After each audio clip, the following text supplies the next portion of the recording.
What's going on, everybody? Appreciate you for tuning in. You're locked into the Vortex Report, powered by C12.media and EthanMurphyMedia. Thank you, gentlemen, for joining once again this week. Thank you for all your hard work once again. Episode 2, man, we're here. Great things are beginning to build. Loving what we got going. We got a special guest tonight. Nigel Wright will be joining us here shortly. C.O.E. Films, some people know him as by his handle on social media. We'll be talking about the matchup showcase, some storylines that are going to be keys to look out for if you guys are going to be attending. I know we all will be taking parts in covering the media side of that. So, and then we'll be talking about obviously how media is kind of changing the culture of Arkansas sports in general too. If you guys out there are fans and you care about exposure, culture, creating legacy, like this is for you. You know what I'm saying? So. We're going to start, as always, with our girls spotlight. I'm going to hand that off to Ethan in just a second, and then we will get going with our guest. Did I get this? I don't even know if I got this or not. Yeah, I did. So, Ethan, talk a little bit about some girls' matchups that you got coming up while I pull this up. Some girls' matchups we got coming up on Friday. Going to be Valley Springs at Sloan Hendricks. That's a game I'm personally excited for. Both teams go into that matchup undefeated. On Monday, we got the Judy Watson Classic over at Rivercrest High School. I believe it's a tournament with Hoxie, EPC, Rivercrest, of course, and Gosnell girls. And after that, I'm not too sure off the top of my head, but there's definitely a lot of great girls matchups going on throughout the state. I know tomorrow also Little Rock Central going to be playing against Mills. That's going to be a big-time girls matchup as well. For sure. And kind of getting into this girls spotlight, got 5 players on the list this week. Riley Brown from Sloan Hendricks had a 20-point performance against BIC last week on Thursday. She's been really good over there. Alexis Davis was on our last girls spotlight, and she's another great addition to the Sloan roster. She played up last year as a freshman, and she's been doing really well over there so far. Then we have Tenley Efford from Ouachita. I got to see her play at the Tuckerman Classic, recorded 20 points, 4 rebounds, 3 steals in just 12 minutes earlier in this week, or last week. Samaya Magsby recorded a double-double against Levin. She's over at Eastham. She's a really great player as well, been contributing a lot to their winning over there. And then Tesley Johnson from Lead Hill. Tesley has been performing really well for this team so far. She recorded a double-double against Timbo last week, 16 points, 16 rebounds. And last season, I think she led the team in scoring and averaged like 40% of their overall points for the entire season, which is really impressive. And then finally have Macy Brumley from Ozark Mountain. She's a player that I'm pretty new to, that I did not know very much about until just last week when I saw that she had a 22-point performance with 5 3-pointers made against Nevada. She's been doing really well over there so far this season, and I'm looking forward to see kind of what she can do as the season continues. Got you. That's definitely a nice little list there. I know we had some other girls basketball news today with Jada Maples signing to Mizzou. That's obviously really huge coming from a small school going to the big stage, playing SEC ball at the next level. Really, really great things. I think I saw a few others. Can you name any off the top of your head? I don't want to be wrong and get the wrong school with the wrong name. Sydney Sanders from Baptist Prep signed to U of A Monticello. Okay, see, I'm wrong already. There we go. First one I'm wrong on. And other than that, I'm trying to think off the top of my head. I know I saw some softball, baseball signings, but that's about it for the girls. I know there was a lot of news for the guys signing today, though. Oh, definitely. We went crazy. Recruit Arkansas kids, man. That's I say it all the time. Laney Marsh, right? Went to Arkansas Tech. This is what I'm thinking about. Oh yes, yeah. So Laney Marsh went to Arkansas, or signed to Arkansas Tech. So other girls news there. But yeah, man, we got a ton of kids that have signed. I want to say like all of them are playing in the matchup showcase, and so that kind of leads us to what we're about to go into next. We'll be bringing on Nigel here now. So let me get this, and we'll get Nigel added in. Nigel, what's going on? Can you hear us, bro? Yeah, I can hear you. Can you hear me? Yes, sir. Yeah. We good. Appreciate you for joining tonight, bro. Big deal to have you, you know what I'm saying? So it's much appreciated that you got us to squeeze us in your busy schedule. I know you got a lot of things cooking up between tomorrow and the weekend, bro. Running, Doc. I'm running, man. So we're going to start off, let you introduce yourself. Yeah, so I'm Nigel, Wright, C.O.E. film. A lot of people that don't. For the ones that I kind of been in the basketball world, sports world, speak for man for over years now. Good guy, my friend of mine.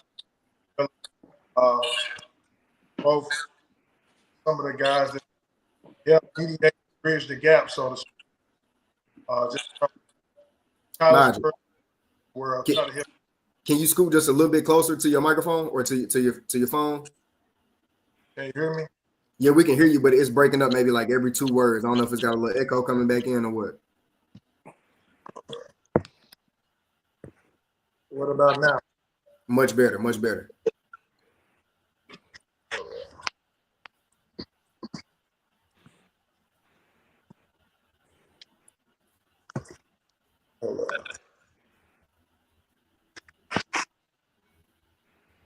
What about now?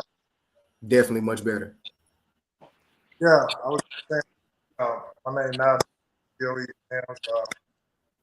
been sports world, football here in the state of Arkansas, man, for been implemented, so to speak, and put myself into place for well over about 15 years now. Just recently, over the last 7 to 8 years, C.O.E. films kind of come about, man. I know a lot of people just don't know, but I used to coach AAU basketball, old school wings, OSW. I was director of operations of that program and coached the 17U of that program with the likes of Kobe Garland, Carl Daughtery Jr., Trip White, Dexter White, and a host of other guys that was on that team, Michael Hill. A lot of those guys, man, we kind of graced the town, graced the country, playing on the circuits, kind of doing a lot of things that the guys do now. But what I saw that there was a gap, so to speak, between here in Arkansas, between the college world and high school world. It was a lot of talent here, but it was untapped. A lot of people didn't know about it. So a good friend of mine named Kevin Miller, we embarked on a journey, man, to try to help mediate, bridge that gap, mediate the transfer from high school to college, and try to get these guys on to the next level, man. That's it in a nutshell. I can go on and on, but that's it in a nutshell. So C.O.E. Films was born like I said, about seven years ago. And now here we are, just trying to put the state in a different light, man. That's what it's all about. Put the state in a different light. Much agreed on everything you said there for sure. Not like I've like watched your journey, you know what I'm saying? But we've met, you know what I'm saying, now we've known each other now for about 2.5 years.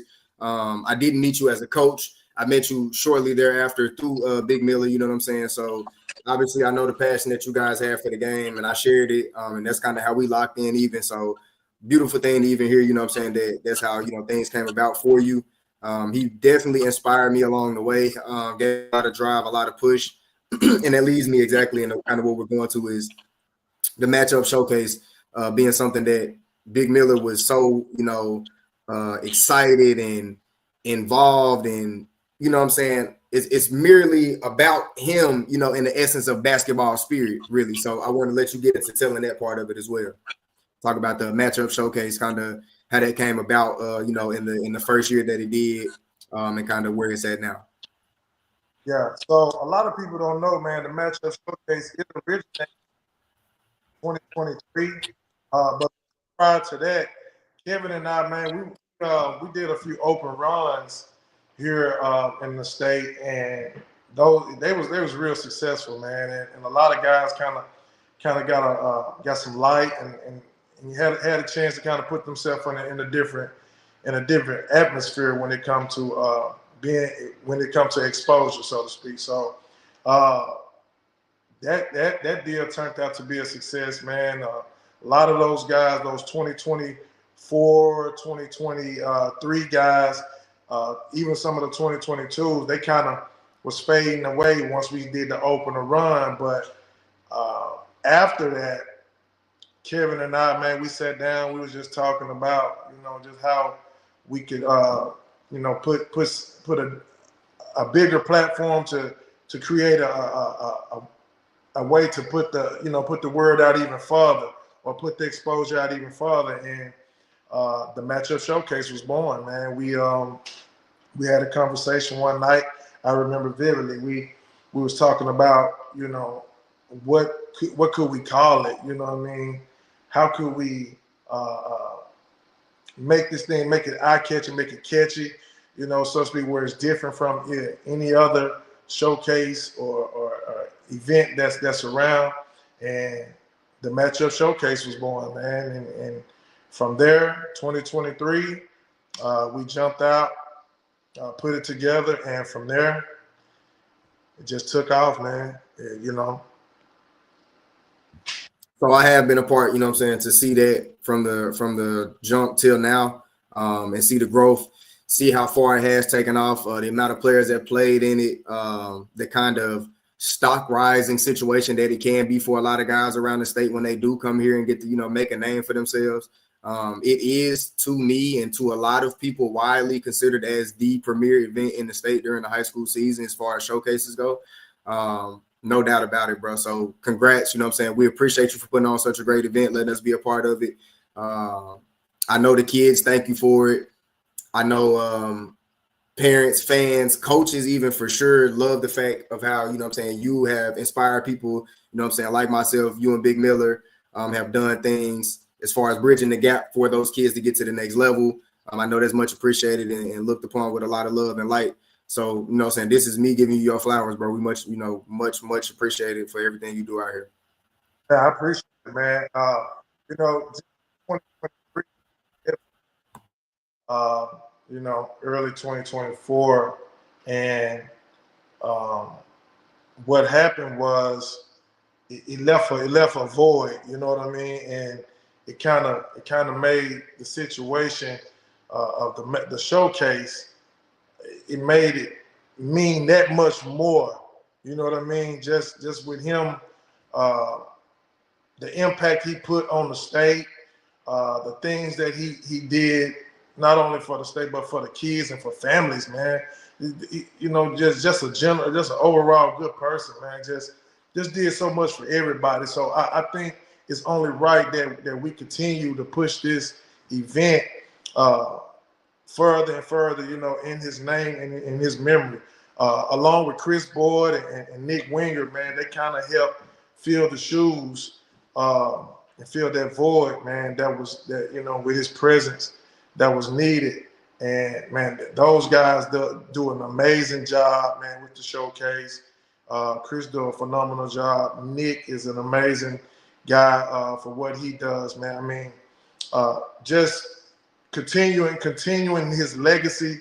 All of us have a special friendship with Kevin, and just keeping those layers together and making this what it's supposed to be. I think it's only right that, man, we come together just to keep this event, one of the premier events in the state, and just make it like no other.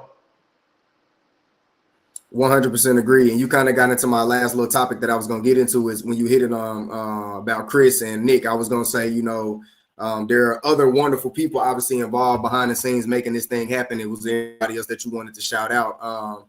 And I don't think even that, Chris and Nick are even behind the scenes. That was just kind of, the way I worded it at the time in my head. But those guys work extremely hard on the front lines and behind the scenes. You know what I'm saying? So Those guys are very much appreciated. Nick, I'm pretty sure there's not a soul in the state who cares about any sport in the state that doesn't know who Nick Winger is. You know what I'm saying? And that goes from any level, from college, you know what I'm saying, down to high school, from 1A to D1 to JUCO and back up. You know what I'm saying? So I think every kid in the state really appreciates Nick for what he does. And a lot of people don't know Chris, but he's a really, really, really great guy. A lot of people do know him. A lot of folks know him too.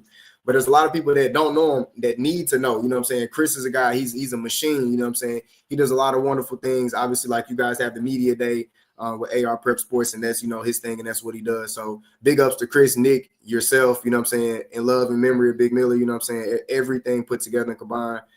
We know this is going to be a great year. Oh, yeah. It's going to be a great year, man. Like I said, those guys are top tier, high character guys, you know, just phenomenal in their own way. They do a lot for the state, man, and not only for the state, but like I said, they do a lot for the people, man, and kids alone. You know, they're just good guys, and you know, just having them apart and just being you know, implanted into the showcase is just a feel that I can't even explain. I could just feel Kevin's spirit and his presence all around everything that we do. And, you know, we always make sure that we kind of, you know, keep his memory alive in that aspect, man. And just putting together these matchups, you know what I mean? The matchups, bro. That's some phenomenal matchups, some big-time matchups that I think is going to put on a great show for the state, man. A lot of these kids get a chance to get seen. A lot of people will be able to lay eyes on these kids that they haven't had a chance to play. So I think, you know, just being able to bring that all in one place and just make the atmosphere one to be a part of is all what the matchup is about, you know. Yeah, man. Yeah, Thursday night, starting off Thursday night, man, we got Parkview Bryant. That's going to be a barn burner. You know, you got Jacob Lanier, the Nebraska signee. You know, you got Aiden Hansberry, Kobe Bell, Bruce Williams with Parkview. All those guys, man, be looking to take on the champs. You know, Kamarian B, R.J. Young. You got K.D. Hicks over there now. You know, Dejon Ellis, Mason Abrahamson. Man, all those. That team is loaded again, and they primed to try to make another run. Be looking for a barn burner on that game. 6 o'clock. That's just the 6 o'clock. That's the first game. Right. Not even talking about the Little Rock Christian of Little Rock game, 7:30. That game alone is going to be one that you want to just get up out your seat and come and be a part of, because you got Jay signee. He signed today. That kid right there alone is just a must-see TV, along with the new pieces, Easton Boggs and Justice Moore over there, and plus the twins. And then you got guys that's not even on the roster, where they on the roster, but they're not even playing yet. Tristan Watson, he's another one of those glue guys that when he come in, is going to bring some more energy to the team. And then you got on North Little Rock, you got Bon Kayvon Smith, you got Elijah Bryant, you got Ethan Polite. Those guys right there, they're primed to try to make a run in the 6A, man. That matchup alone is going to be one you want to, like I said, you want to grab your popcorn, get in there early, man. Go ahead and come in and make it an event, make it a day. And I tell everybody that Saturday is just as loaded. You got 9 games. That's 9 games. I said 9 games. So for basketball, like I am, because we're getting,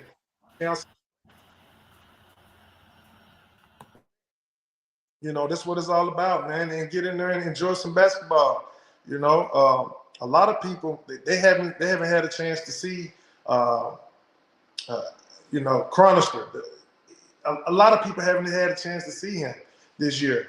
He's in the matchup showcase this year. In new school, along with Deshaun Starks, the head coach Starks, the director of AAO, formerly AAO, man, he's doing a phenomenal job up there in Northwest Arkansas. He got that new school group, Aiden Chronister.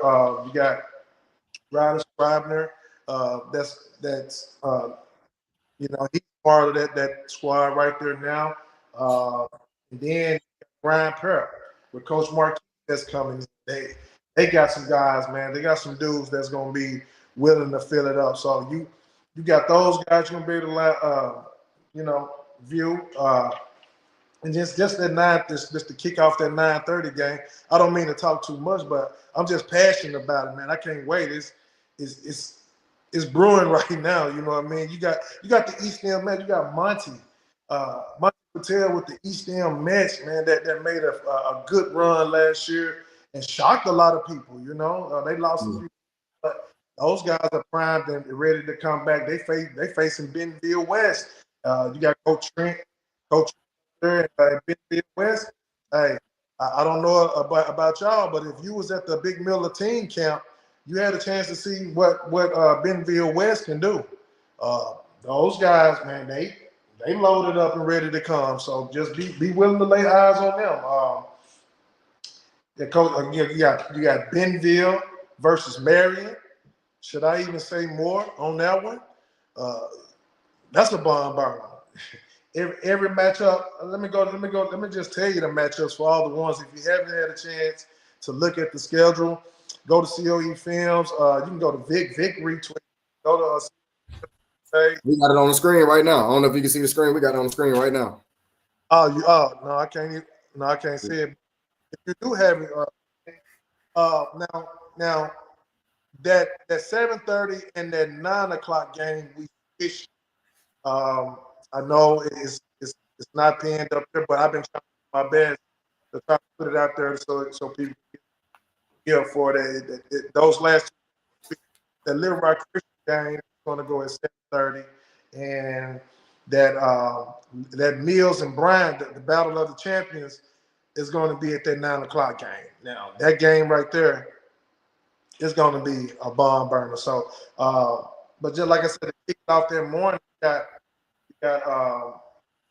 Maumelle Northside. Yeah, Maumelle and Northside is gonna start the day off. Then you got Hot Springs and Harbor, Bentonville West versus East End, Bentonville versus Marion, Hall versus Farmington, New School, Grind Prep, Central and Fayetteville. And then you said those last two games have been switched, right? So now we got Little Rock Christian first, and then we got Bryan and Mills last. Yeah. Gotcha. Yeah. Like I said, you done ran off. Like I say, you done ran off. Like I'm talking about 12 players easy just off the top of your head. Some of them pictured here that they can see in this picture already, but some of them that's not, right? And that's just letting you know that's just off the top of your head. Now we can go through these notes over here. We can go through these. We got a couple graphics we're gonna throw up and stuff like that. And there's gonna be even more players that's gonna pop out. And I'm talking to the fans kind of right now, pretty much. But that's just letting you know how this event is going to look and why everybody widely considers this as the premier event in the state. I mean, you got easily, like I say, right here in just this picture alone, right here, you got 5, 6 D1, mid-major, high major kids right there, easy. And so if they don't say, something about the state of Arkansas and what this tournament is about to bring to the state and for the state, the impact it's about to have for these kids and these coaches, even for these fans and these parents and these players to get to see their their children or their loved one or their family or their friend compete in this environment is about to be larger than big. It's my favorite saying right there, larger than big. So, we definitely appreciate you, bro, running down these matchups, hyping this event up, bro. I know it's gonna be everything is looking like it's gonna live up to. What I wanted to know is, are you willing to participate in a little pick 'em? We got to pick 'em for the matchup. We got a couple matchups. We want to see if you know who's gonna win them, John. So who you got? Oh man. So I'm gonna give you the scenarios, and then we're gonna have Cade and Ethan pitch in as well. So on the first one we did Hall and Farmington, kind of a lesser skew matchup, maybe, right? Maybe not everyone is kind of just so hyped and ready for it, but that's gonna be some good basketball on display. If you know anything about Farmington, you know what that system gonna look like every year, no matter who's there. Not to even mention who is there. You got Eli Schwartzman, very, very talented. You got Ethan Kennedy, multi-positional player, really all-around game. You got, Press. Didn't even speak about Press. Lane Taylor's younger brother. Obviously, everyone pretty much knows Lane if you know basketball in the state of Arkansas. Man, that team is going to be a dog. dog fight anytime you got to line up against them. And then on Hall, you got the new signee, Michael Moore, just signed and committed to University of Arkansas Little Rock. So we got D1 point guard there as well. So that's another one of those, players that's lurking around, ready to shine. Another one of those D1 guys. Who you got in that matchup right there, Nigel? Oh man, I haven't had to see Hall this year, but I do know a few players that I know they're gonna, they're gonna bring it. I had a chance to see Farmington at the Big Miller Teen Camp, and from what I've seen at the Big Miller Teen Camp with their group, man, those guys really play together. They have a system that Coach Taylor put in that they run day in and day out, and they always come prepared. So that right there, it means a lot when you play in tough games. So I'm gonna guess you taking Farmington. Coach Coleman, hold up, let me. Okay. Look, I'm listening. Coach Coleman, now don't get it wrong. Coach Coleman, he's a hell of a coach. Now you gotta when you come to play Coleman, you're gonna come to some history because Coach Coleman got history behind him and he got experience behind him. So those teams, they feed off that type of play. So don't be surprised if Hall give Farmington everything that they want in that game. But I do have Farmington edging it out slightly.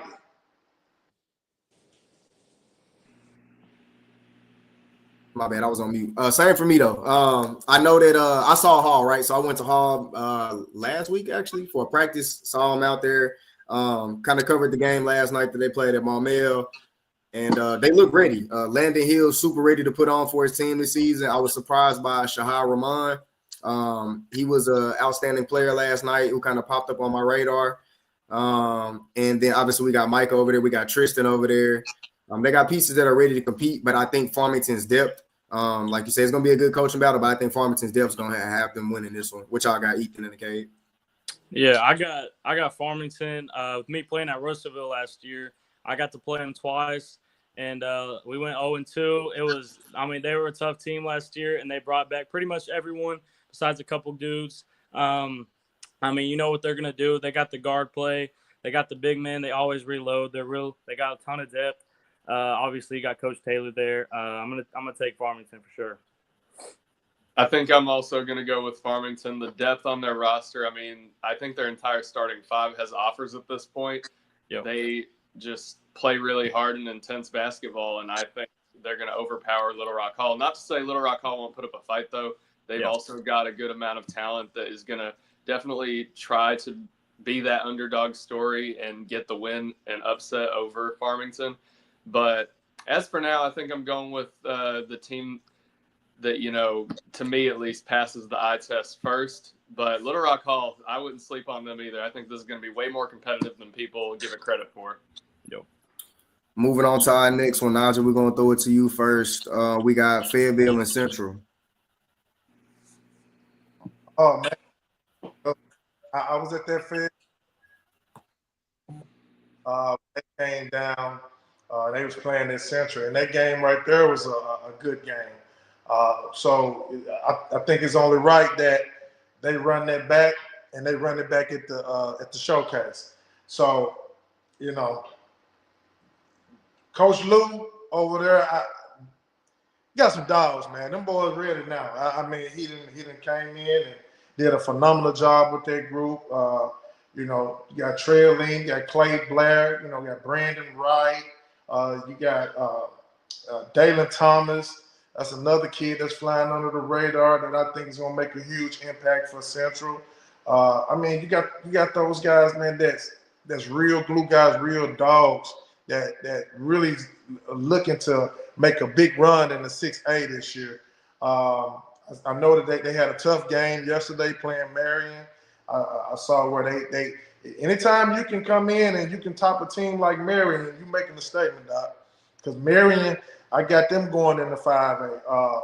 Now, Coach Stamps from Fayetteville and what he does with that group is nothing less than amazing from the talent he done pushed up out of there, the development he has done with those guys. A lot of those guys done went D1. I mean not D1, but to the next level. You had a couple that don't win D1, but you're looking at DJ Hudson, making his mark this year. He coming back from Springdale, looking to continue that run that they had with Isaiah Cedar last year. The growth he done had over the past year. I see him coming in, making a huge impact, real quick with that team. Just looking at the overall landscape, I know Fayetteville lost a lot of pieces, a lot of senior leadership, and I had ex-coach that at the media day, about it, and coach was telling me like, we just gonna, pick up the pieces, and we just gonna, get in there and get the grind and get the work and getting these boys ready for this gauntlet in the 6A, because that 6A is a gauntlet, Doc, and you must believe that they're gonna be coming for that 6A title. You got Kenyon John, he played football, but that kid is gonna be one of their guards. He told me that right there be but if I would have to win, I would have to edge Central by a little bit on that team. Yeah, I went with Central as well. I saw them compete. I went to their practice as well. Not the only reason that I went with that there. Fayetteville, like you said, I heard some of the same things at media day about retooling. I have seen some of their squads. Some of them are young. I do know for some of this game, some of them are missing for football, right? So obviously I'm going to take the pick that I take for this one. That doesn't say anything necessarily about the competitiveness of this game or anything like that. It's going to be a fight still to the end of it. Central going to come out on top, in my opinion. And another player that I want to highlight real quick from Central, young guy, freshman, MJ Witherspoon. He will be a name to watch for. Some people know him right now and a few people don't. But by the end of the season, guys should honestly be paying attention to who that is. Let's go Ethan first on this one. Ethan, who you got? These are two teams that I've never seen play in person. I've only ever watched film and talked to a few of their players each. But I'm going to go against the grain on this one. I think Fayetteville is going to take it. I know that on paper, Little Rock Central has a lot of depth, and you mentioned a few players being out due to football. But I love me a good underdog story, and I think Fayetteville is going to come out on top of this one. There you go. Strong pick. Can't complain. What you got, Cade? Yeah, I got Central here. We got Russellville ties, Coach Lewis, Coach Schaefer, new coming in there. They got a really good team. I talked to Coach Schaefer. He's their junior high coach. He just got hired. I talked to him a lot about the team. He said he really thinks they compete for a state championship. He really thinks they can get it done. I mean, they look good. They got all the talent, and they beat Bentonville. They beat Marion already this season. I mean, with the Fayetteville, they got two big transfers. Hudson coming back. They got Ben Rockwell from Farmington. They'll be a good team, but I'm gonna take Central here. That's a good gem you dropped there. Something I definitely didn't mention. Ben came over there. Obviously, we knew DJ was there. Ben did transfer in. Good gem. Then we got New School and GP, Grind Prep. Who we got? Obviously, I'm rocking with New School, home team, Aiden Chronister, Missouri commit. That boy Stone Cold, bruh. The kid is so up here with it, though. Like, the footwork, the mentality, the skill set. I'm over the top. I've been sold on Aiden for a long time. I was sold on Aiden before he left. So like I was sold on Aiden pretty much from the first time I saw him. I was like, yeah, the eye test is like ace. So obviously I went New School here. I'm gonna rock with the home state guys. Yeah, New School, man. Like I said, Coach Starks, he's building that program slowly, step by step. He's coming in and doing an amazing job with that program. He got those guys. I think he got them looking to play on the grind session this year. And if you know about the grind session, it's one of those outlets to where it's a lot of smoke on there, man. It's no cupcakes. you're gonna be in some work every weekend, every game, so to speak. So his schedule, man, is top tier, dog. He sent it to me, and I'm telling you, the matchup showcase is just a precursor to what he's about to go into, and just being able to face a team like Grand Prep and what he has and what he's bringing. Now, if you know about Grand Prep, that team is their girls team, man, is top notch. I don't know if you ever found them, but their girls team is some killers, man. They go across the country gathering heads, dog. But now they boys team, Coach Marquise, I think he's doing a great job with just like I said, brick by brick, trying to bring that program up to speed. You got to look for a guy. Tony Jeffries, and you got Trill. You see Trill, Von Trill. Those two guys, bro, you're gonna get a chance to see them. So be on the lookout for those guys that's coming in. But if I do have to edge, I would have to say New School. I haven't had a chance to see Grand Prep besides some pieces he lost after the pieces he lost, but he's saying that this group that he has now, they look to come in and make a statement. But if I do have to get somebody, I have to get to Ethan and Kay, what we got? I see what we got, bro. What we got? Yeah, I'll take New School here. I played against Aiden. I played against Ryder Scribner. They're main two guys there. They got Anthony too. That's really good. But I mean, that's a star-studded team. When I saw they're all going into New School, I was like, dang, they're building a little team over there. They're gonna be really good. But I looked up Grand Prep, never really heard of them. I looked up some of the dudes' clips. They're tough. Like they're not no one to just that New School is gonna like kind of look over. Like they're gonna give them some problems. They got some really good people there. And but I'm gonna take the New School here. I play against Ryder, play against Aiden. I know how they do it. So I'm gonna take them. I definitely agree with what Cade said. Aiden Chronister, I mean, he's just a killer. That's why he's going to SEC basketball. But yeah, I think that's really all I have to say. Grand Prep, I was not previously familiar with. Like Cade said, saw some clips. They look pretty good, and I'm sure they're going to give New School a fight. But I eventually have New School taking the lead on that matchup and ending out with a win. I know a few of the guys on Grand Prep that we have listed on the graphic, but I'm not sure after what Nigel just said if they even play there. I did want to hit at the schedule that New School plays. They do play, and obviously the grind session multiple times, like a part of their circuit there. And then they play in the Iverson Classic Series as well. Obviously they're playing in the best showcase in Arkansas, and then they're playing in the Pride of the East Side Showcase in Oklahoma, which is one of the better showcases there as well too. So fully packed schedule. Another good gym there. You drop K. Anthony Ayala, very talented, skilled, two-way, kind of athletic, wing, tweener, guard, elbow guard guy.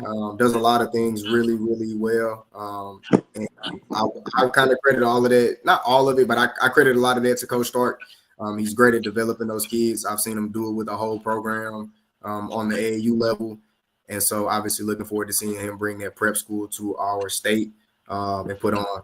Love to see it. I congratulate him and throw him his flowers on that all the time as well. So we're going to get through these last two kind of quick. We got Mills and Bryant. I took Bryant in the Battle of the Champions just because I'm knowing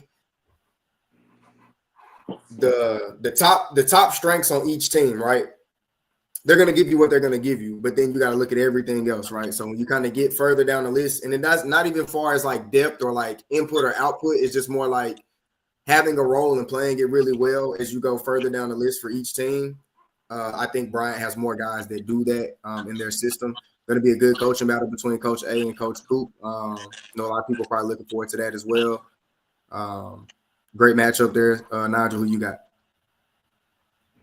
Ooh, boy, that's a good one, man. I'm gonna just throw that up in the air, dog. That could be anybody game to me.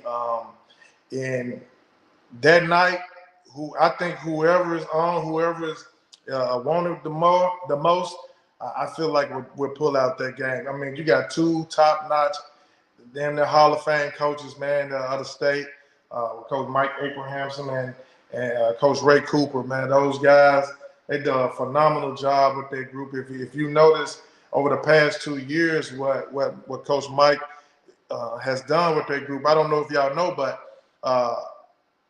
Bryant played in the matchup showcase the first year, right? And when it was over at Maumelle, and they lost their first 2 games. That was in the showcase. And when they lost those 2 games, how they bounced back, they went on, I think, to win like 24, 25 straight games after that. They did exactly that. You're exactly right. So when you think about that, and you think about what they did, and they didn't even win it that year, but they came right back and won it last. So when you think about that, and you think about that group of guys that's there now, with Kamari B, RJ Young, of course they lost RJ Newton and a couple more guys, but they brought in KD Hicks, and they got a couple more guys that has that championship caliber experience. So when you're looking at that, you got that has to account for something. And then when you look over at Mills, you got to look at the championship pedigree there. And what those guys have done. And if you look at how Coach Ray Cooper, how he's built that team over the years, what his teams always represent when they in big games like that, they always find a way. You know what I mean? Coach Cooper just have a way of motivating those guys like I never seen before. He can get every ounce, every drop of energy out those guys, and they rise to the occasion. You just like when you look at what happened in championship game last year, they was what they do. They bounced right back, came out and pulled it off. You know what I mean? So when you look at that championship caliber, you got Anthony Hester leading the way with his leadership, bringing those guys along. Man, that's a tough one, man. I have to flip a coin in the air, and wherever it lands, that's who win that game. Yeah, exactly. I feel you on that one. Yeah, so that's what I say about that one. For sure. What we got, Ethan? I see what we got. Kay, what we got? What we go with that? You got it. Yeah. Okay. I can definitely take this one. Bryant Mills got to watch those championship games in person. Mills got to see their entire state run all the way through, and they're definitely a team that can get it done. They have so much depth on that roster. I think a lot of the guys on their bench, I mean, at a lesser school would be starters, and they would have, just as much praise as those starters over there, like Aunt Hester and Messiah Curry and all those guys. But Bryant, I mean, Kamari Embiid, one of the best players in the state, definitely probably top 5, honestly, in the state. So it's leaning in favor of Bryant on paper in my head, but I definitely think it's a game that could go either way on the actual night of. It just depends on how either team comes out and what type of energy they possess. Yeah, I'm gonna go with Bryant here, but it's kind of like what Nigel said. You really could flip a coin. I played against both these teams last year. I think the KD Hicks addition is going to be really big for Bryant, but also on the Mills side they got some big additions too. So I'm kind of with Nigel here. I really don't know, but I picked Bryant, but I don't love it. I feel it. Like I say, I went with Bryant just based off of kind of the people who are going to play their role as the further they get down. Just kind of throwing that back out there for the viewers.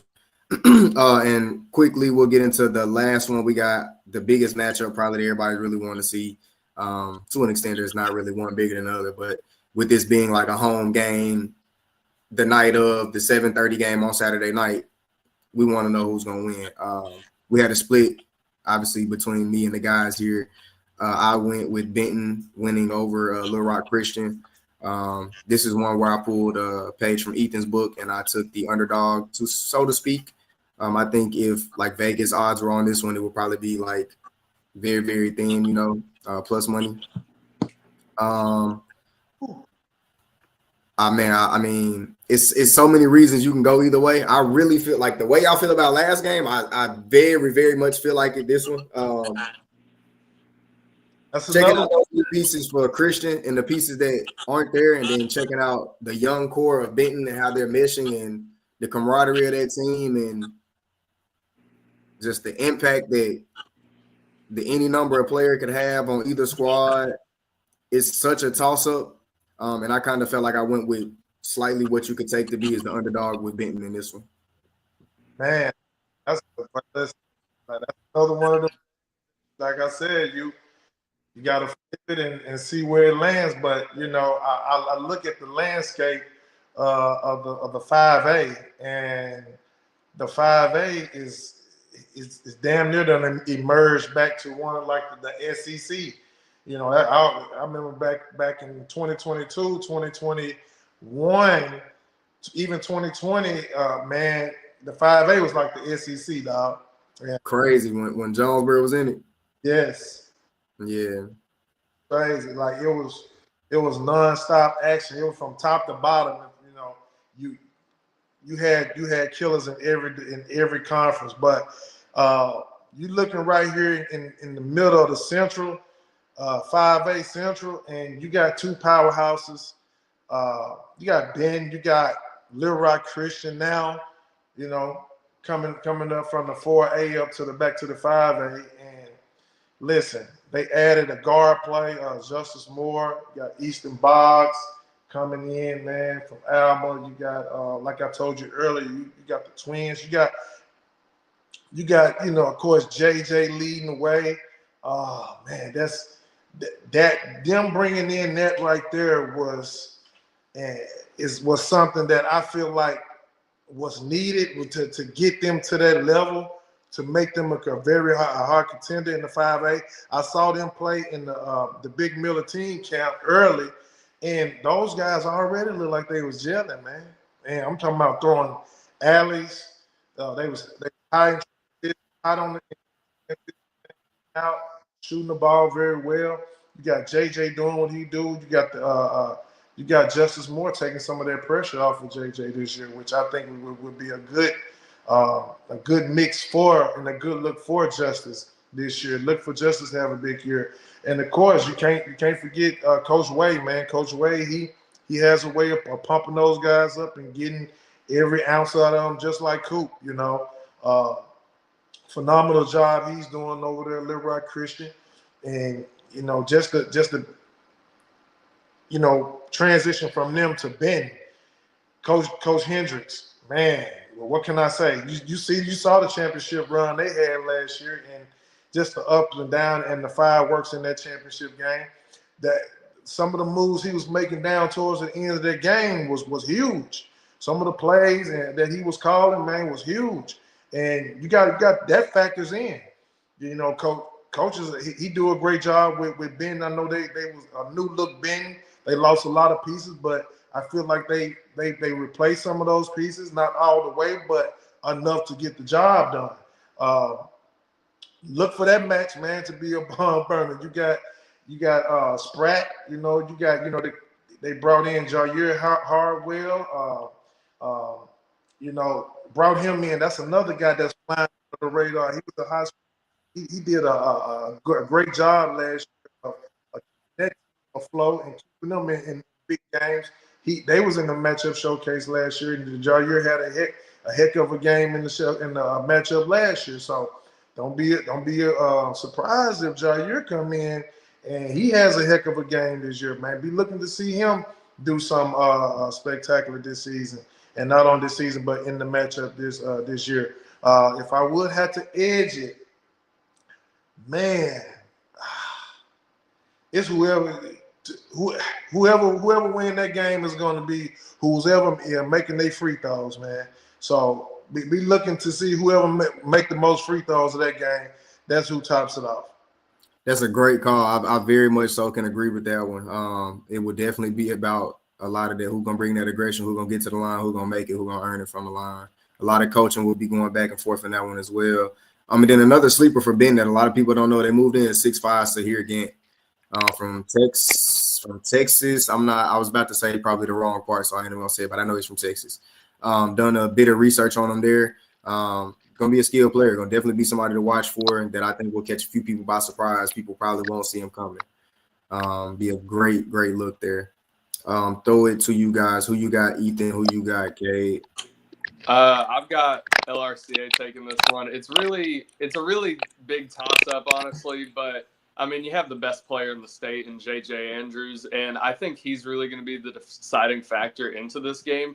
This is a rematch from the 5A state tournament last year in the semifinals, and you never know when he can drop 40 on any given night. Benton has been through a rebuilding period, and I don't know that they're necessarily going to be where they're going to be at the beginning of the showcase to the end of the season, especially with having such young players and having guys like Elam Shelby and Terrion Burgess graduate. So I think it's going to be very close, kind of like that Mills-Bryant matchup. Could go either way, just depends on the night, but I think I'm going with LRCA.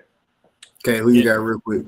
Yeah, I'm going to go with LRCA. I think last year what cut them short was the people around JJ. It wasn't JJ, and that's not a knock to anyone on that team. They're very talented.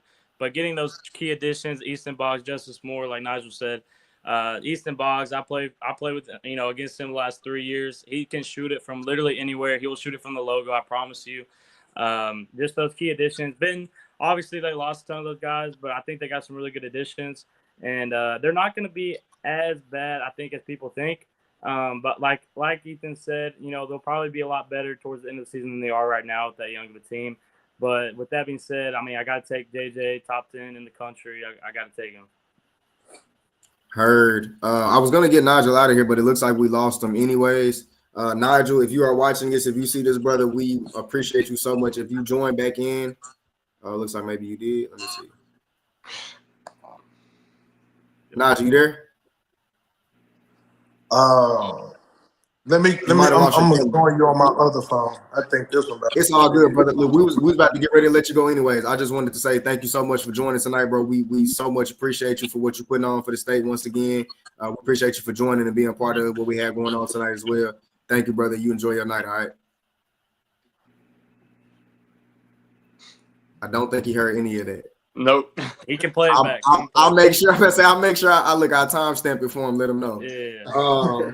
So we're gonna move along, guys. Oh, never mind. He's back. So we're gonna let him get his official goodbye.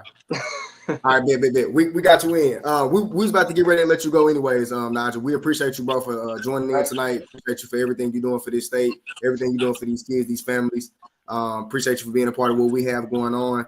You're more than welcome to join us anytime, bro. Let me know. I'll see you tomorrow, or I'll see you tomorrow, Thursday. Yeah, my head be spinning. I'll see you tomorrow, bro.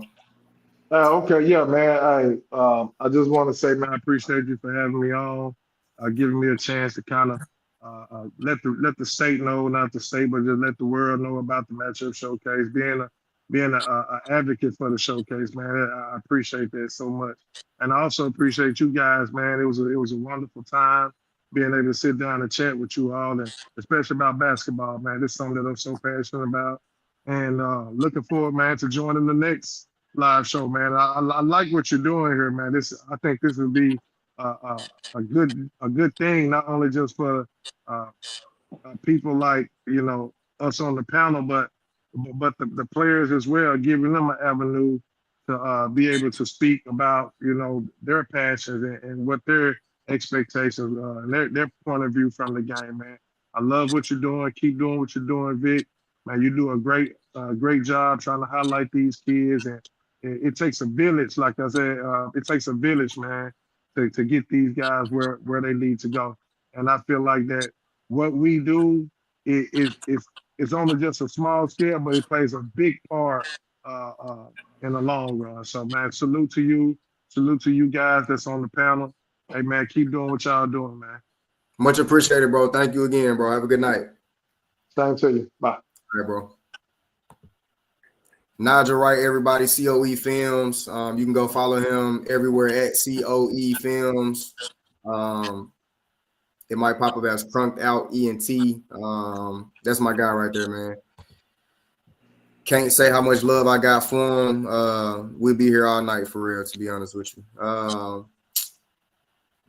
Matchup showcase tomorrow, kicking off day 1, and then Saturday we'll be in there all day doing it, man. Y'all will have live and direct coverage from us.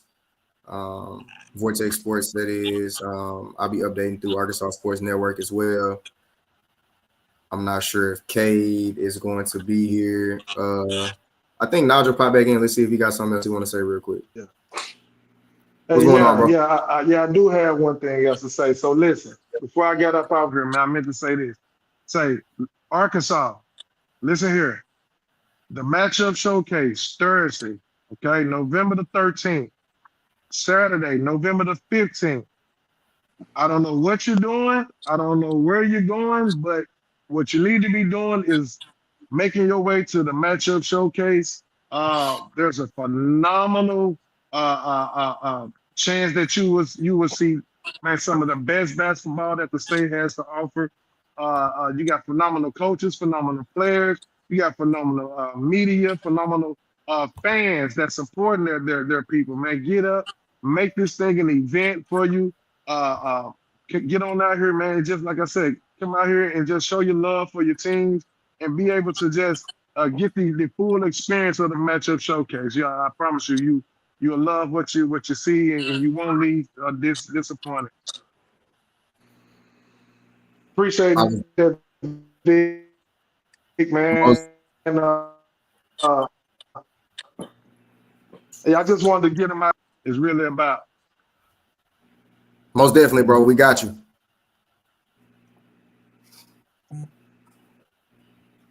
I think he's lagging. Am I lagging? Maybe. All right, bet. Nah, he's good. Once again, like I said, that's my guy. I can't say how much love I got for him, for real. Doing great things here, and I'm glad that I can be a part of what's going on. And continuing to move on, like I was saying, we are going to move real quickly into the next few segments and kind of get out of here for the night. Got a couple of graphics I'm about to pull up. My bad, y'all. I'm supposed to have this ready already. Oh, good. We're going to get into some players to watch. Obviously, we went over a lot of these guys already, which is why I said we're going to kind of just go through these quickly. Yep.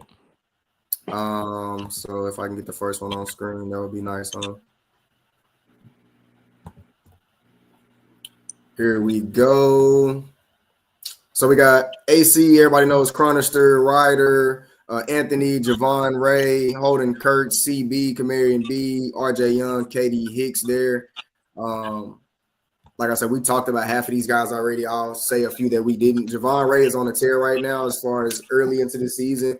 Kind of an under-the-radar sleeper senior, 6'4", combo guard, do a little bit of everything, really helping power East End to some wins right now. Holden Kirk is a player that I'm really high on in the class of 2027, can shoot the ball really well, understands his position and how to play it, obviously.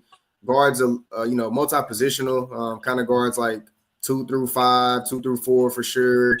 Doesn't mind rebounding, has good size, good frame on him.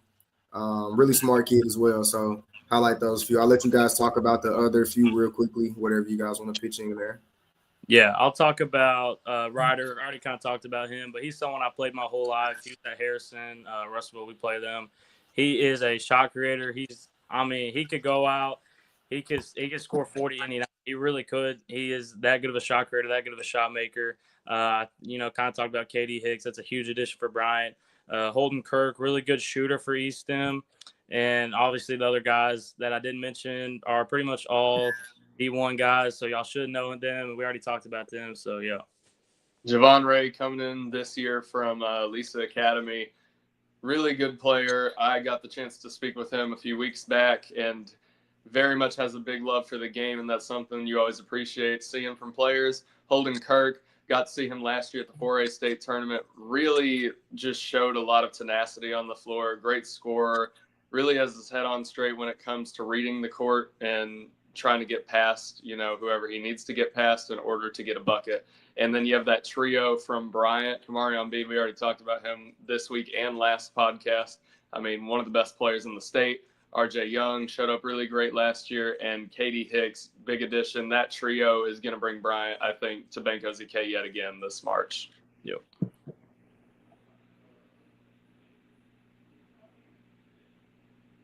My bad. Moving on to our next slide.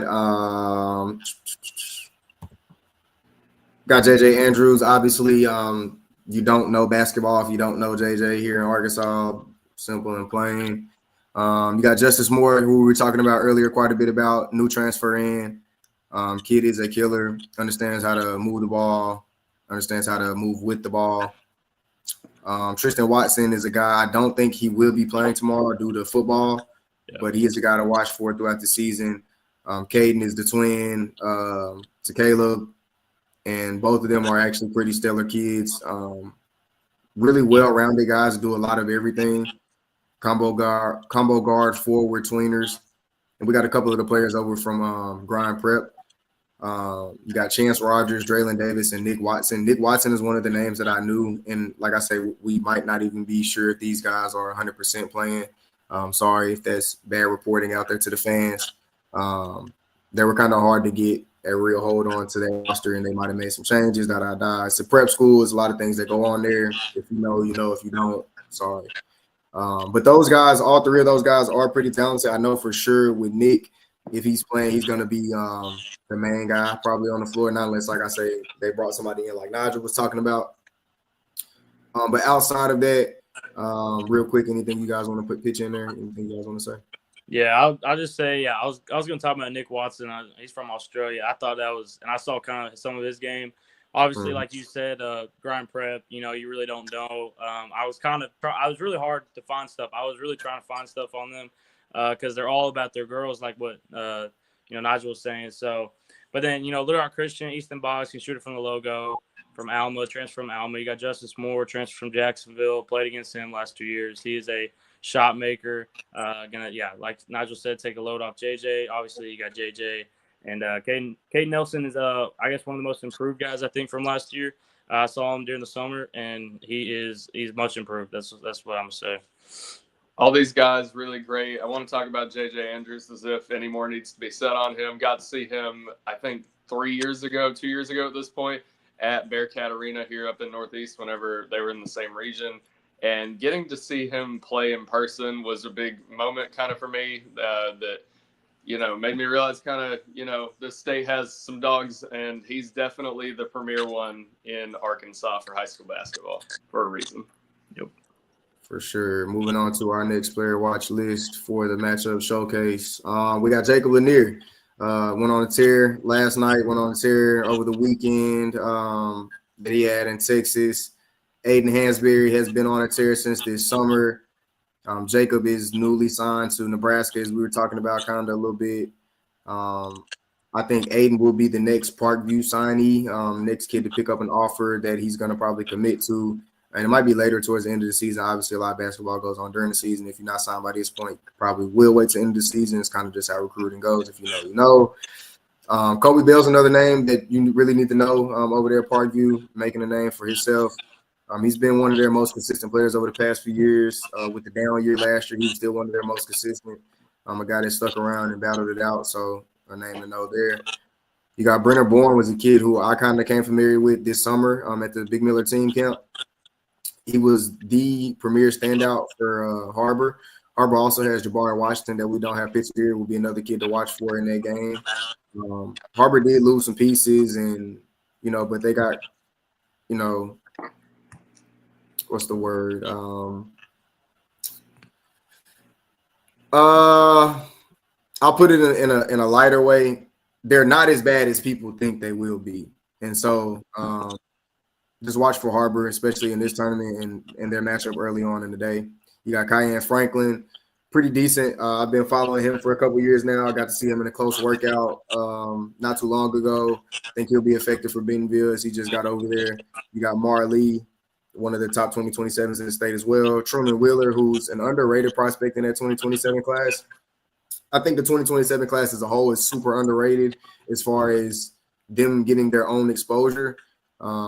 There's a lot of tweeners. There's a lot of kind of guys that were late bloomers in that class as well. They're just now coming on. They didn't come on really strong, really early as far as in their freshman and sophomore years. So as we get to kind of unveiling this season, we'll see a lot more of these 2027s pop up as premier names to be looking for. And then you got LaShawn Gauchet as a player that that Coach P is really high on. Coach P has kind of mentioned that name to me a few times and talked to me about him and said he's definitely a name to watch for. So run down that list. What you guys got? Yeah, I got, Jacob obviously just signed in Nebraska. Really good player, top 100. You got Aiden Hansberry. He's going to be very good for Parkview. Already has been in a couple games they've played. And then I'm going to go down here, Bentonville. If you look at it, they're all class of 2027. They're all coming back next year. This team's going to be even crazier next year, and they're already really good this year. I want to talk about Truman Wheeler. He was from Pea Ridge. Played him last year. He was really good. We're trying to text him after the game. We're like, hey, we should get you down to Russellville next year. You know what I'm saying? But Bentonville got him. But he's gonna be a really good player. Obviously, that whole class 27 there, Bentonville, Coach P, he knows how to recruit. But he knows what he's doing. I got you. Kind of going off of that, I mean, a big key to Bentonville's success this season is going to be head coach Kyle Pennington. I mean, formerly of LRCA, really experienced over there. Parkview had kind of a down year last year, but Jacob, Aiden, Colby going to be big keys to their success this season. Even without Jaden Slaughter, who will be at Little Rock Central, I still think this Parkview team is going to go on a tear in that 5A Central Conference. Agreed. Much agreed. Next slide we'll get to here. Oh, no, that's the old one. We got Aunt Hester, the Arkansas State signee, obviously as pictured there. I was really excited about this signing. Obviously, I'm an Arkansas State guy, as being a former student there. Growing up in Jonesboro, I mean, I was part of the change of the Red Wolves. Like, I was the first class that came to school there as a Red Wolf. Cool for me, right? I'm just an Arkansas State guy through and through, so really cool to see one of the hometown kids getting to stay home. 4A championship winner last year. You guys probably know the resume. Watch out for him. You got Trey Rhodes, Avis Rhodes there. Was a transfer moved in. You got Messiah Curry, Marshall Walls, who was an impact player last year for them, especially in that state championship run, and then AJ McCray, who was another transfer in. So you got a few new names there that will make a difference this season.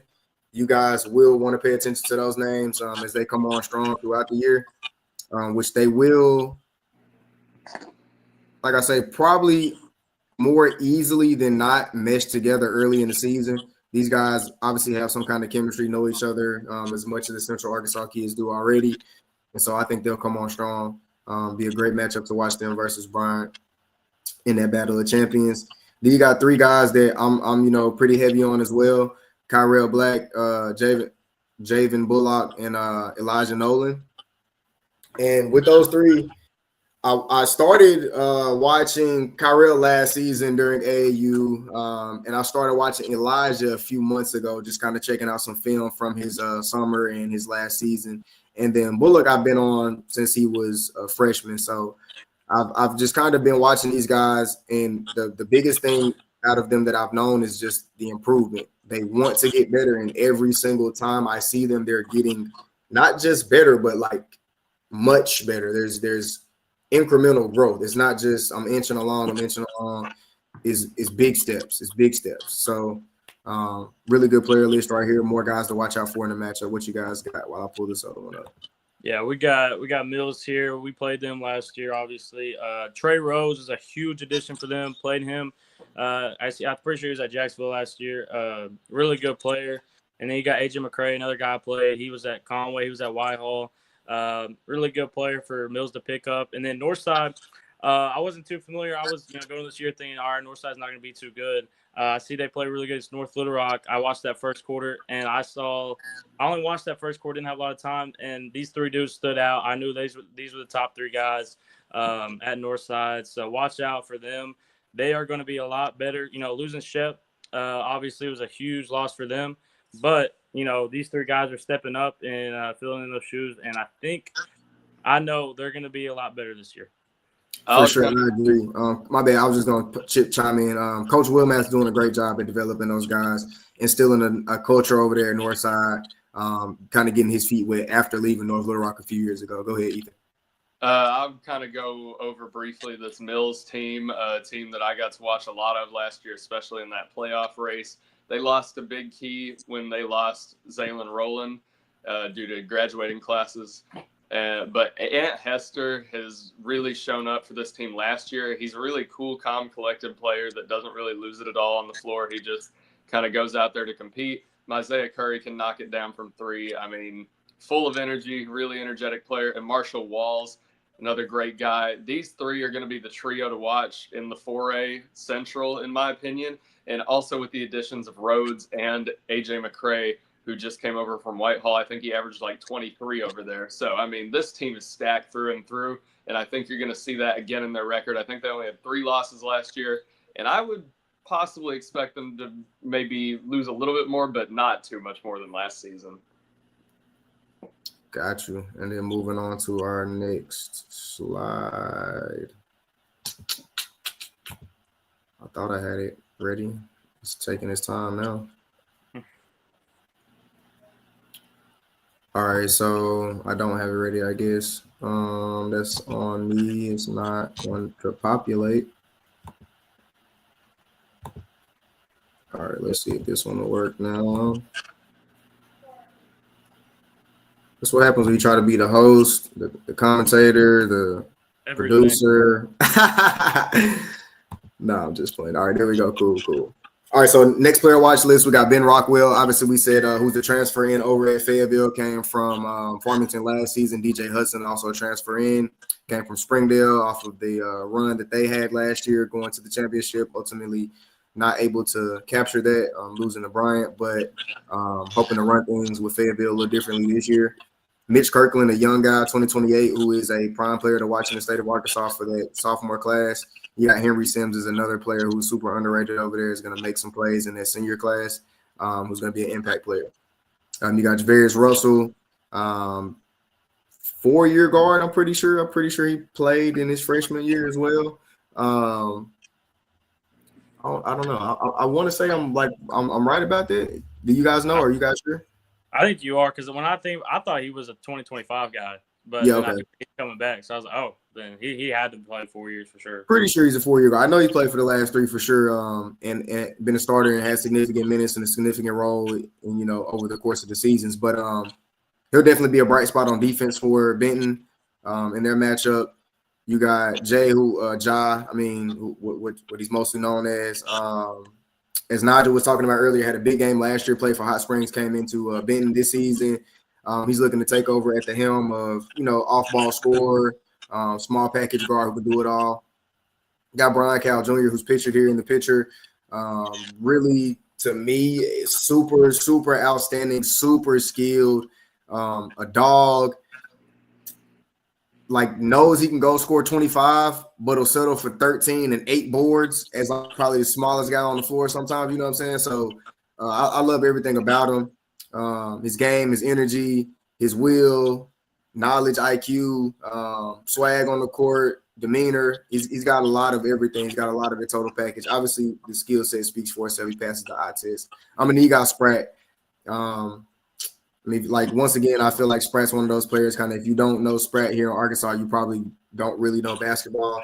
Don't worry. That's why we're here. We're here to introduce you to people you don't know who you should know, even if you know the worst player, you know the best player. You only know a few guys in 1A. You know everybody in 6A. It don't matter. We're here to put you on everything here, everybody in between. But Spratt is somebody you should definitely know if you don't already, right? One of the top players in the 2028 class, not just in Arkansas. He is the number 1 here, but not just in Arkansas, nationwide. He's very well known. He's made a name for himself.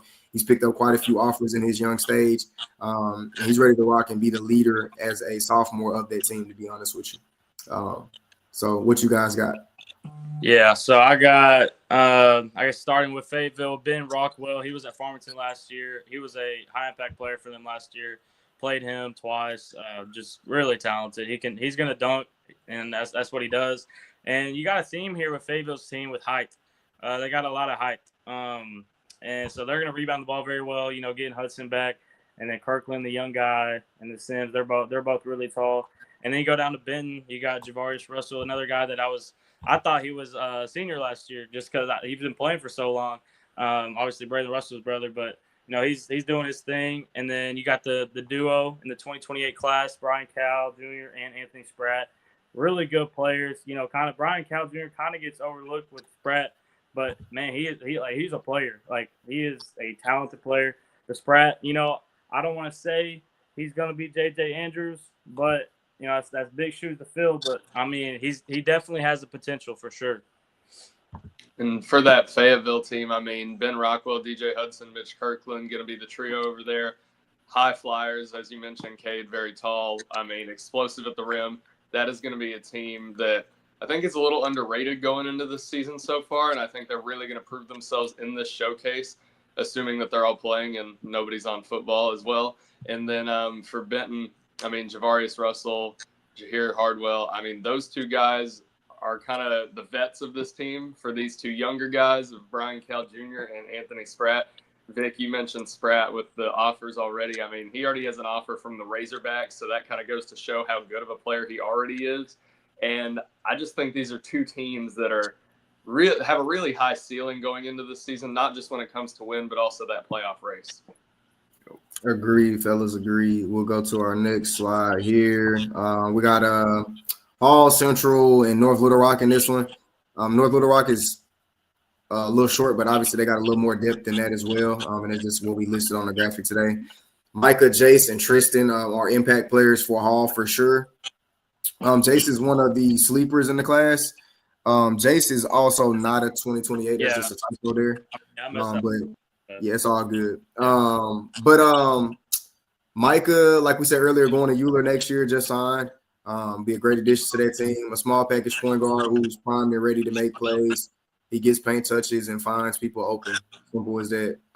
It's hard. It's super tough to stop. These years are messed up, by the way. I think I messed up definitely with the last 3 or 4 guys. So just you can fix those.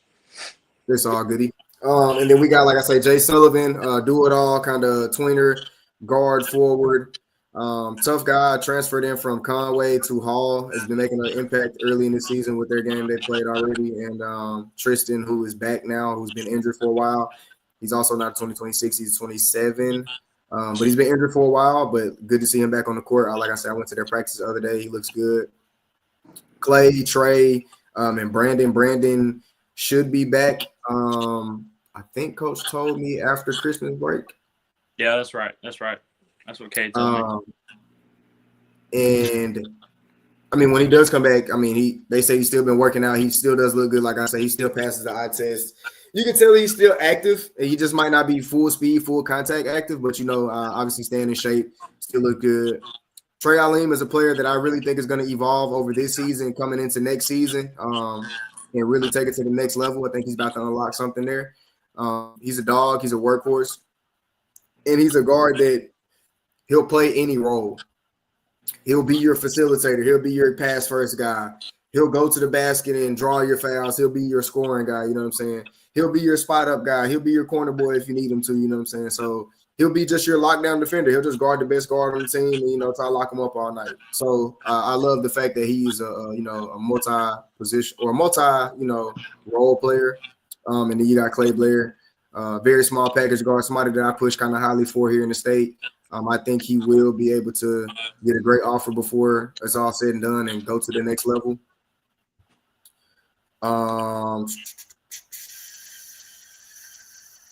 My bad, I was reading some over here to the side. Sorry, producer things, guys. Clay Blair will be a guy that I think is going to go to the next level. He can shoot the ball extremely well. He's one of those guys also that gets a lot of paint touches and can find open guys easily. And there are coaches out there that love that type of stuff. He is a rough, hard-nosed kind of defender, especially for a small package guy. You have to be that. So I love everything that he represents on the court. And then you got Ethan Polite and then Kevon Bonbon Smith, 2 guys that I really know have put in a lot of work over these past couple of years. Ethan has kind of been on people's radars for quite a while. He's also a 2027 typo there, but he's also been on people's radar for quite a while. As a freshman, he started kind of gaining some attention and moving around and started doing things and started showcasing his game on a bigger level against other people outside of this state and kind of making a name for himself there. And then you got Bonbon, who's obviously been a household name at North Little Rock, was the MVP last year in the matchup showcase. So I know coming back into this year as the leader of that squad, he's ready to pull some of his young bulls up with him to step up to that occasion. And like I say, not mentioned, we got Owen Stewart 2028 kid is going to be really good over there. Bryson Cannon, another 2028, is going to be really good over there. Ontarius Odom, a transfer in from Memphis. I'm not sure. Do you know if North Little Rock made the playoffs? Are they going to play in football automatically, or he might be there? They did make it, yeah. Okay, cool. So he probably won't be there instead. They also have Christian Reeves transfer from Rise. And if you don't know Christian Reeves, I promise by probably the second game, if not the first game, you will know who he is. So I think that team for sure later on in the season, as they get their core together and they work out some of the kinks, they will be really, really, really competitive. So a ton of names to watch there, guys. And I'm just going to kind of go – I'm going to get past this one. We're going to go to the next one, trying to keep up on time. We already been on for an hour and 20 minutes. I know the fans are loving it. We got 152 views so far, so much appreciated on that end. But we're going to push past this one a little bit. We got Eli Schwartzman starting off the list. Press Taylor, Ethan Kennedy, Carson Simpson. Some of those names we already dropped earlier. A team I had a chance to cover last night was Hot Springs. So we saw Elijah Reed, Van Hayes, not Duran, but we saw Judah Johnson live in action. Duran is currently playing football. Obviously, they play in the playoffs this weekend as well. So he did not participate in the game last night. We spoke about Eli Press and Ethan just a little bit earlier. They're going to be a three-headed monster, but then you can't really forget Carson. You can't forget the other guys that are on the bench as well. They did have some guys that transferred out and some younger guys that have stepped up. There's nothing wrong with that. It happens year to year. We're finding out more often that it's happening way more often, obviously, in high school basketball nowadays. And not to say like I'm a fan of it, but I'm a fan of it, right? Navigate the climate that is fitting for you. Don't run from the smoke, right? Quote unquote. Don't look for the better opportunity. Don't ring chase, right? Don't do it for the wrong reasons. But if you're moving for the right reason, if it's the right fit, if the school is better for you, there's something off the court. If it's not even dealing with basketball and there's something that you need to get away from that school, something like that, right? Kids that I'm talking to right there, do it. There's nothing wrong with it, right? Back to this squad. Press is going to be a dog for the next couple years to come. If you know anything about him, you're going to know that he is somebody you need to watch. He has a great mid-range little post-up game. Plays inside-out ball, defends really well, shoots the ball well, very fundamental guy, which pretty much every player out of Farmington is. Then you have Eli Schwartzman, who's very fundamental as well, but plays with so much swagger of his own. I honestly could say he probably averages 10 assists a game, like easily, no lie. Like I can't lie to you on a high school level. Like he's getting it done. He loves to find his teammates. He loves to draw attention from 2 or 3 players. Obviously, get in the middle, getting down the sideline with the Nash dribble, dribbling out. There's so many little skills that Eli has. Great point guard right there. Great team to watch for. Carson Simpson is somebody we didn't speak about earlier who also has a couple offers, kind of flying under the radar in somewhat of a sense. But definitely a player to watch out for. Just like Ethan, kind of multi-position guys that do a little bit of it all. I think Carson, can step outside a little bit more, and Ethan's more of a high flyer. But they all share they both share the same qualities on the court for real. Kind of an interchangeable 2 guys there.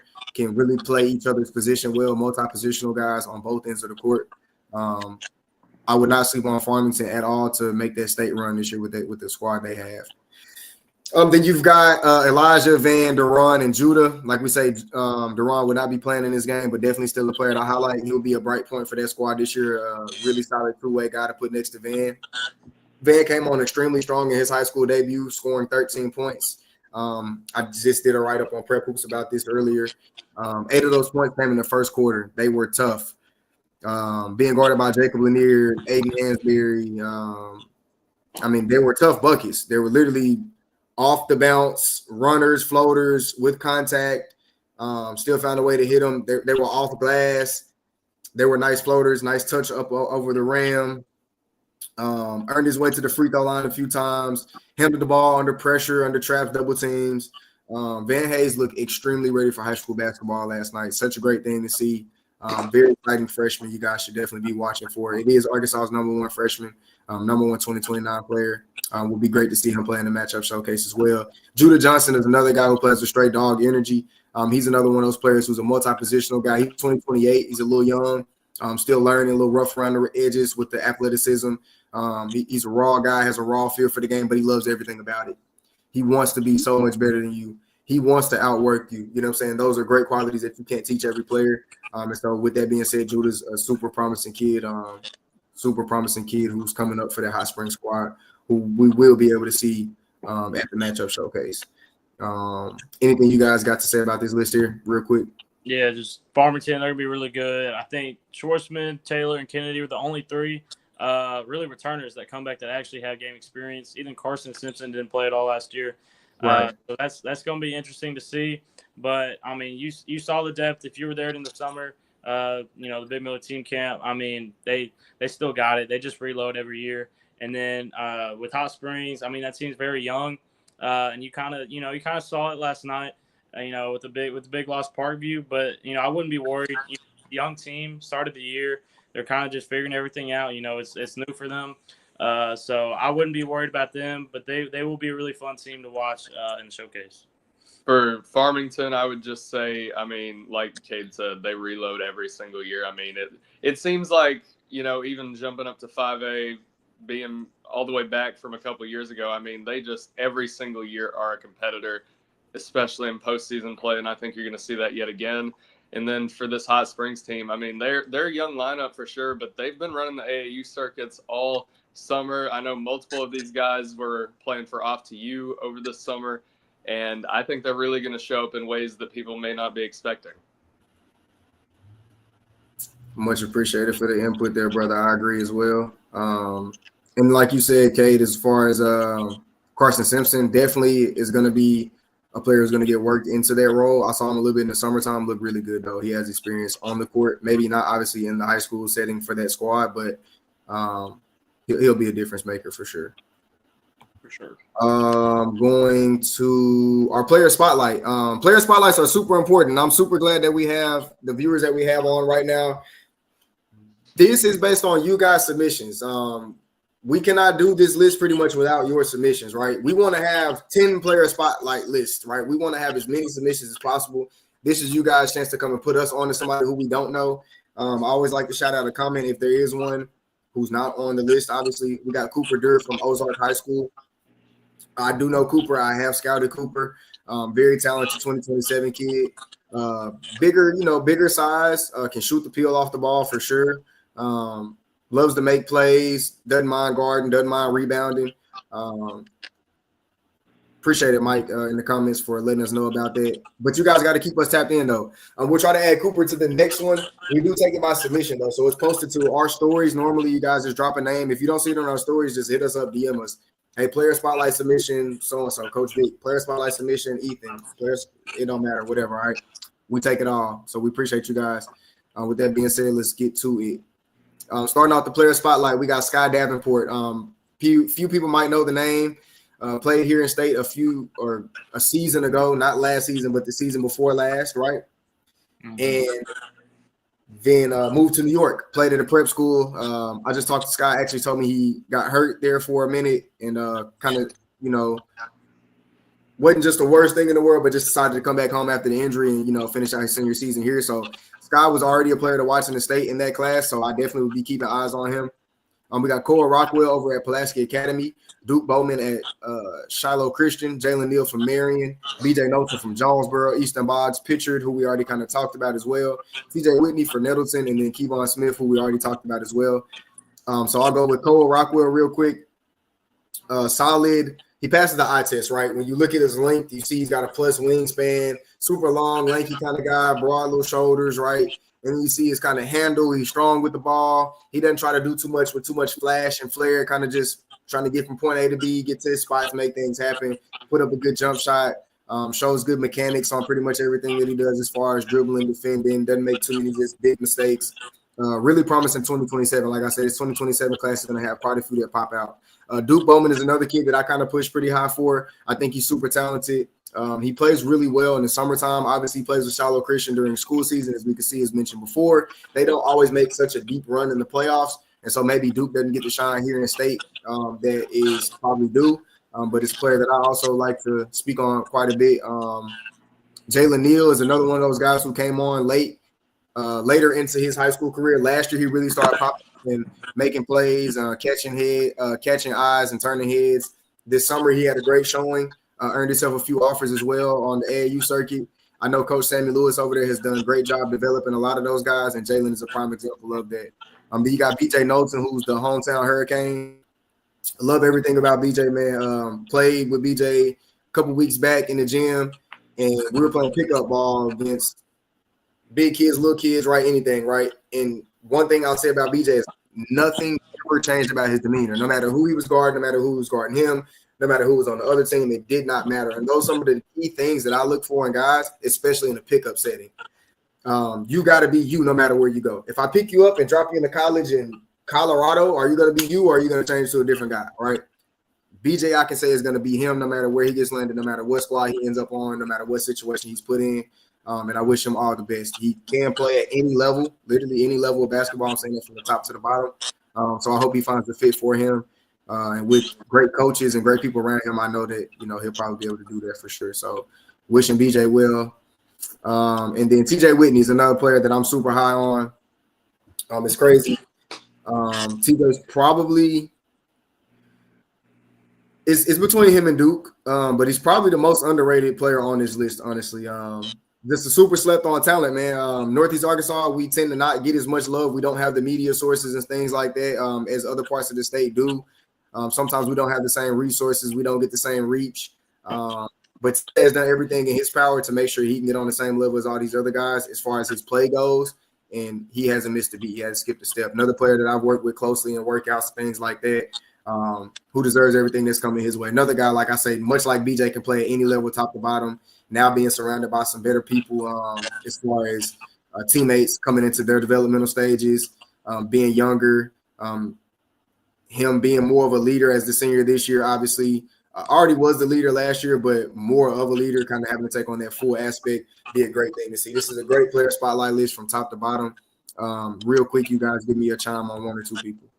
Yeah, I'll go over I guess 3 people here because we kind of already talked about Boggs, but Sky Davenport, a guy that I played when he was a freshman at Rogers. He was supposed to be like really, really good, and he still is. He transferred out, got hurt, stuff happened, but he comes back. And I think he's another really underrated guy. You look at this list, there's so many underrated people. He's going to be really good for Heritage this year. And then you got Duke Bowman, another guy who I played as a freshman when he was a freshman at Shiloh Christian, and he was their main guy as a freshman. Like, he was really the only guy there that was doing anything. He shoot it from deep. He can just score the ball flat out. And then you got TJ Whitney, obviously, who's just – I think if you put TJ Whitney in Little Rock, he would be one of the top 5 names, like 100%. Like, if you put him in Little Rock, they would be talking about him with all these other names. But he's up there in Nettleton, and I hope he shows it. I know they're not in the showcase, matchup showcase, but I mean, he's got he'll find a way. He's gonna put up some ridiculous stats to find a way to get some exposure there for sure. For me, Duke Bowman, really showed up last year. I think they lost to I can't remember off the top of my head, but they lost in the first round of 4A State last year. And Duke single-handedly almost turned the pace of that game around and sent them to the second round. Weren't quite able to make it, but really great guy over there. Being from the Northeast myself, I'm going to go over those guys real quick. Jalen Neal, really explosive. Haven't gotten to see Marion play fairly recently, and I'm excited to see kind of what they do as this season continues. Vic, you kind of talked about it. BJ, like, his demeanor does not change. And kind of Cade, same thing. I feel like if BJ was in Little Rock, he'd be one of those premier names that everybody knows. And he's kind of slept on just for being in the Northeast. And he's a really good player, great shooter, explosive at the rim, who I think is going to have a real step this year going into his senior season. And then TJ Whitney, another guy over here.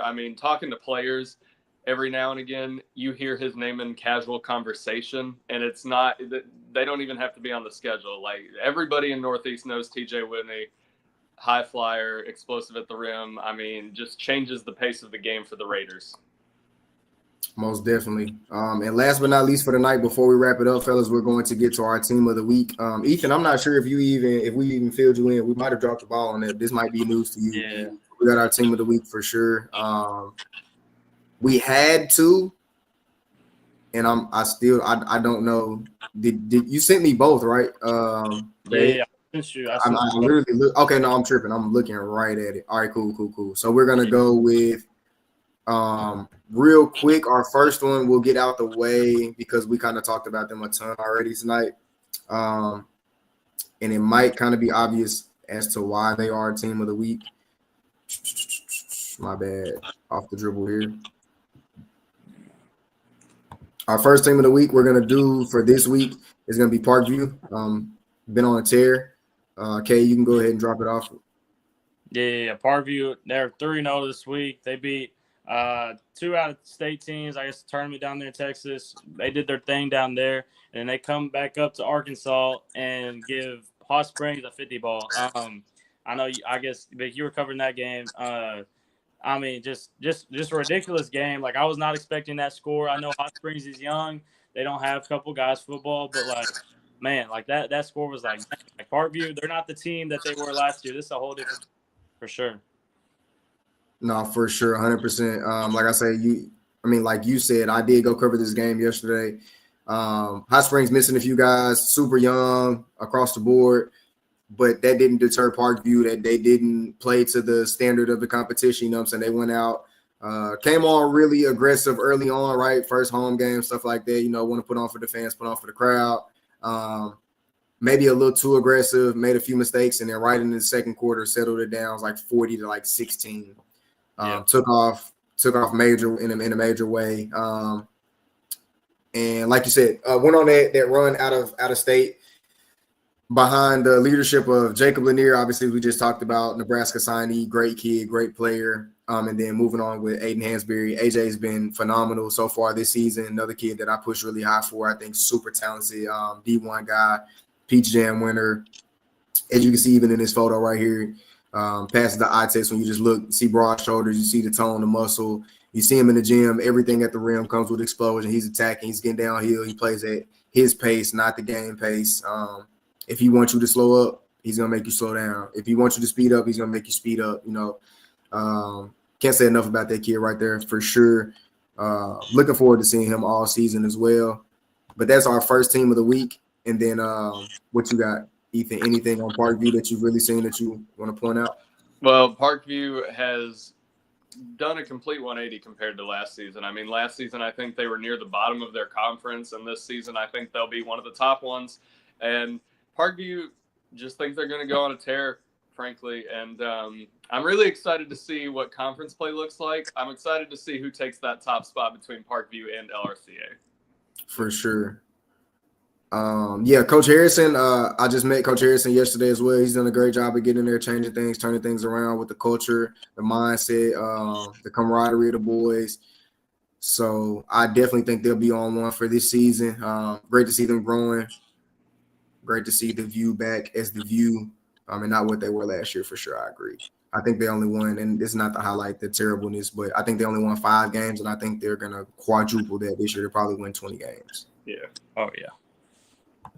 And then our second team of the week, East End Mets. Coach Patel has had the Mets on a great run as well. It's not something that you can really sleep on. I think they're 6-1, right? 7-0, I think, right? Well, but yeah, I guess that Christian game, I think that was a benefit. That was a benefit game. Yeah. Okay, so same, right? Yeah. But I mean, outside of that, they've taken out some pretty stiff competition. They just knocked out Ford City last night. Big win. Pretty decent win by 10 points there. They beaten a couple other smaller schools, like I say, just kind of getting their wings under them. But still, really looking good at the beginning of the season. They're one of the schools who started out pretty early, who are getting their feet wet, diving in heavy and early, getting into pretty much anything they can get into. We'll see them in the matchup showcase as well. So another team of the week there. We talked about Javon Ray earlier, definitely a highlight player for them. We didn't talk about Riley Jones. We talked about Holden Kirk. We didn't talk about Kingston Alexander, Justin Caldwell, Timothy Johnson.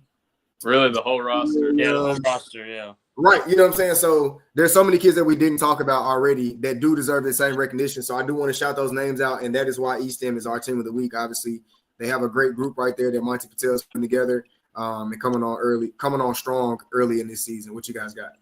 Yeah, I think East End, I watched that full game against Blevins. They looked really dominant. You know, you got a guy like Xavier Bazell. I mean, it's hard to shut him down. And but I mean, they took over. They won that game by 25. You know, Javon Ray did really good. Holden Kirk, another a guy I wanted to shout out, Kingston Alexander, their guard, their point guard. He runs the offense. Jackson Yancey, another dude that's really good. That team, they're solid. And then they go beat Forest City again. You know, last night. And Christian, you know, Little Rock Christian, that's a really talented team. You know, go up and play JJ and that whole squad. That's definitely a top 3 team in the state. So can't knock them there. But I mean, East End, they had a really good week and got some really nice wins. And yeah, for sure. East End currently 7-0. Vic, like you said, I mean, they've played some smaller schools. They beat Mount Vernon, Enola, Bradford, but they've taken on some stiffer competition as the early season has kind of gone on. Tuckerman, the state runner-ups in 2A, they beat Flippin, Lisa Academy, West Blevins, and like you said, Forest City. Forest City, a big game for those guys, I know, because last year East End put Forest City, the 1 seed out of the East, out at state, and able to take another win against them. But really where I want to see them come in is in this upcoming stretch of their schedule. We'll see them at the showcase, obviously, but also Cabot, Bentonville West, Greene County Tech, Russellville, and Greenbrier. I mean, that is a 5-game stretch if I've ever seen it of competition, and that's really going to show kind of what we can expect from this team throughout the entire rest of the season into postseason play. Sure. Definitely agree. Great way to wrap it up right there, Ethan. Great way to wrap it up. So that's all we got for you guys tonight. So next week we're going to get with our players of the week. We should have hopefully 1 player for each conference. Same thing with the teams of the week. We're looking to expand. Obviously, everybody hasn't played yet. Some people aren't even playing yet, right? They're still in football. And so things will obviously get better the deeper into the season we go. This is only our 2nd episode. We got 207 right now, so that's more than we had last week.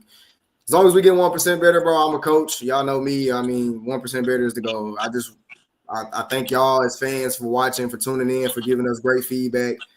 Please keep the feedback rolling in. Do not hesitate. Any recommendations, anything you guys got, any segments you guys want to see, players you want spotlighted, anything at all from top to bottom, you guys. Please do not hesitate to reach out. Let us know, you guys as fans, what you want to see and how we can make it happen for you. Sponsorships. Once again, something I'm going to say every episode. Please do not hesitate to reach out for sponsorship opportunities. As you can see, only in our 2nd episode, we have 208 viewers, which isn't the hugest crowd, but look at all 3 of our social media separately and how that viewership and that sponsorship will work for you. I know my numbers for sure, but I'm going to guess that you guys, right? You'll get 10 million views in a month. Oh. Easily. Yeah, for sure. Easily. Sure. So if you want your brand exposed to 10 million viewers each month, please just come lock in with us. We got sponsorship packages available from small to big and everywhere in between. Just trying to help my young fellas out, help myself out, put on for you guys, make this experience better, add to this experience, add to what we can do, grow the brand, grow the product, grow basketball Arkansas, and that's not possible without you all watching. So thank you for watching. Please do not hesitate to reach out. Appreciate our current sponsors, which are just ourselves. Ethan, appreciate you. Kay, appreciate you. Vortex, myself, Arkansas Sports Network, appreciate you guys for allowing us to have a place to come and bring this business as well. Appreciate you for giving these young fellas an internship and putting them on my team. And appreciate you for making things possible for us over here as well. So thank you all and have a great night. Next week, we will try to keep it under 2 hours. That was also the goal this week, but once again, working on it. I appreciate you guys staying up late, getting it in with us. This has been episode 2 of the Vortex Report. Signing off. You all have a good night.